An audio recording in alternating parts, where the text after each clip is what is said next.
Okay, Kylie, President Donald Trump firing off a series of tweets this morning, all about his decision to fire the FBI Director James Comey.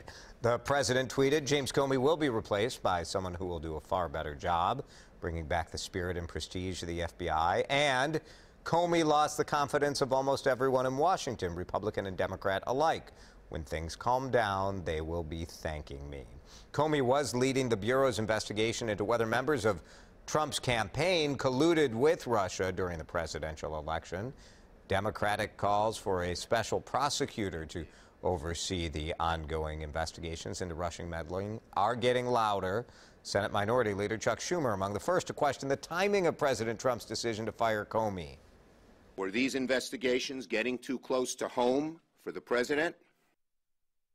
President Trump sent this dismissal letter to Comey yesterday, which read, "While I greatly appreciate you informing me on 3 separate occasions that I am not under investigation, I nevertheless concur with the judgment of the Department of Justice that you are not able to effectively lead the Bureau." Trump administration maintains the decision was based mainly on Comey's handling of the Hillary Clinton email investigation. WCCO chief political reporter Pat Kessler joins us now live from St. Paul. So, Pat, what do you make of the timing and the explanation of Comey's firing?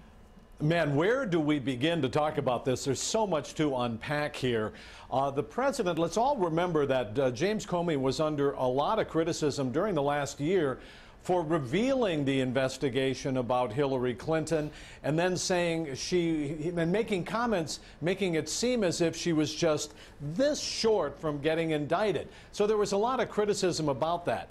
But the timing of this firing, particularly when the FBI is investigating ties to Russia by the Trump campaign, the timing of it, and the reason the president uses because he was unfair to Hillary Clinton, it really stretches the imagination, I think. So there's 2 sides of it. On the one hand, there are a lot of criticism of Comey, but on the other hand, there are so many questions about possibly shutting down an investigation against him. Minnesota Democrats voicing their concerns with the firing. No surprise. Yeah. Senator Al Franken called it deeply troubling. Senator Amy Klobuchar called the timing very suspect. Yeah. Representative Keith Ellison calls it a constitutional crisis.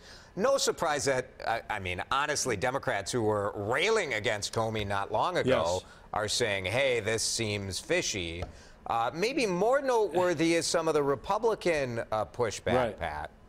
Yeah, some of the Republicans, particularly in the Senate, are beginning to jump on board a call for maybe we better take a closer look at this. In just the last few minutes, all of the Democrats in the U.S. Senate gathered on the floor as Chuck Schumer called for a special investigator, a special prosecutor.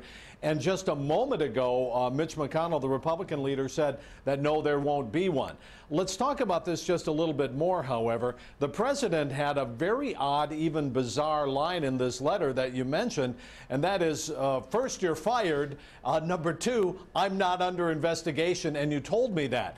Break that down just a little bit. If the president asked the FBI director if there was an investigation of him, that is at least improper, unethical. And if the FBI director actually told him he was not under investigation, that is also improper, possibly illegal. So there are so many questions about this, and the new director, whoever that is, has to deal with all of that. Yeah. Good luck getting confirmed. It's going to be a lot of... That's right. Yeah. Oh, boy. Pat, thank you. Pat will have updates from the Capitol. There's enough drama going on over there with the budget debate. He's on it on our news at 5 and 6.